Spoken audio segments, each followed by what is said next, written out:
3 habits, 1 SOP, standard operating procedure for you to implement in 2026.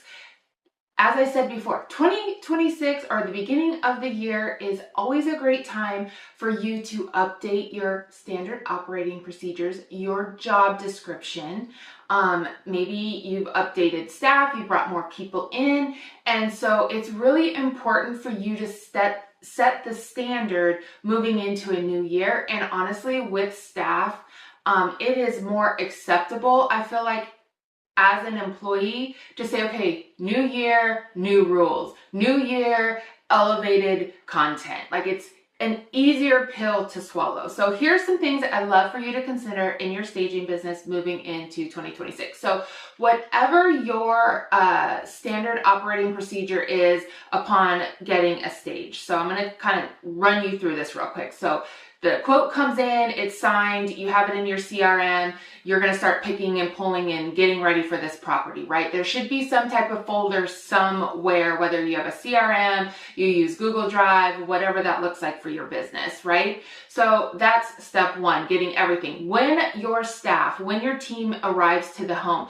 standing operating procedure, I always recommend is a property walkthrough of it vacant. Why? Well, one, to make sure that there is no damage and that your team didn't cause any damage, right? But another way you can use that is as a transition from a before and after video to show what your staging services can do.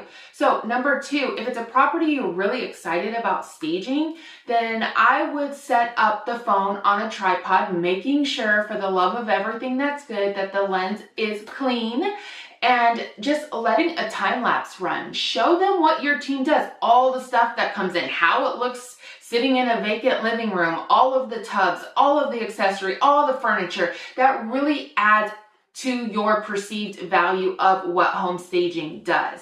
And then when it's done, obviously you're going to do the walkthrough of the staged property. Again, think back to when you did the walkthrough when you entered. That's an easy transition. Start the reel with it empty and then have a transition and show it fully staged, beautiful and wonderful. And then giving your staff a, not a challenge, but a recommendation or a step to get good photos. So again, starting with cleaning your lens, getting full room shots, getting vignettes, getting design type images. This is going to help with your visual content on your social media going into 2026. And then the third thing that you need to do is you need to have this written somewhere. This is an update to the